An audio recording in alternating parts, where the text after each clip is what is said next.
কাদার কারণে অনেক সময় মৃত লাশ নিয়ে দাঁড়িয়ে থাকতে হয়।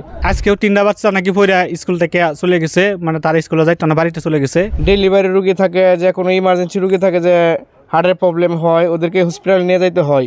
এই প্রতিষ্ঠানে স্কুলের সামনে রাস্তা এমন কাদা তাহে ছাত্র স্কুলে আসতে পারে না, আমরা ওই রাস্তাতে চলাফেরা করতে পারি না।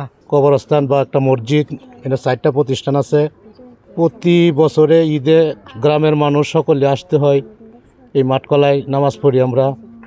প্রতিনিয়ত স্কুলের স্টুডেন্ট বা স্কুলের মাস্টার সাহেবরা বা এলাকার গণ্যমান্য লোক বা এলাকার মানুষ এই রাস্তা দিয়ে হাঁটাচলা করে। আমাদের এখানে কিছু রাস্তা আছে, এই রাস্তাগুলো দিয়ে আমরা চলাচল করতে পারি না। ডেলিভারি রুগী থাকে, যে কোনো ইমার্জেন্সি রুগী থাকে, যে হার্টের প্রবলেম হয়, ওদেরকে হসপিটাল নিয়ে যাইতে হয়। এখানে কোনো গাড়ি পাওয়া যায় না। আমিও একজন সিএনজি চালাই, সিএনজি ড্রাইভার। দেখা যাচ্ছে গাড়ি আমার থুয়ে আসতে হয় আরেক জায়গায়, আরেকজনের বাড়িতে থুয়ে আসতে হয়।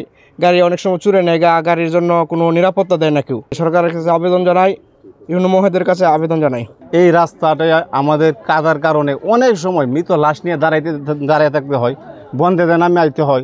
রাস্তায় অনেক ভাঙ্গা, এই কারণে আসা যায় না। তো এই রাস্তা পাকা করলে এলাকাবাসী সকলে আমরা শান্তি পাবো এবং এই স্কুলের উন্নতি হবে। প্রতিদিনে এভাবে আর কষ্ট করে যাইতে হয়, এই রাস্তার খুব বেহাল অবস্থা। মানে বাচ্চারাও দেখি আজকেও 3টা বাচ্চা নাকি পড়ে স্কুল থেকে চলে গেছে, মানে তার স্কুলে যাইতো না, বাড়িতে চলে গেছে। প্রশাসনের কাছে আকুল আবেদন যে রাস্তাটা যাতে দ্রুত মেরামত করে, যাতে আমাদের যাতে কষ্টটা লাঘব হয়, আমরা যাতে সুন্দরভাবে স্কুলে যেতে পারি।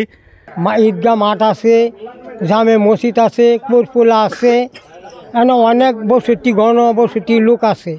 আমরা চলতে বিরাট সমস্যা। সরকারের কাছে অতি তাড়াতাড়ি আমরা এই রাস্তাটাতে নির্মাণ কাম শেষ করে দিতে পারি, আমার এই আবেদন।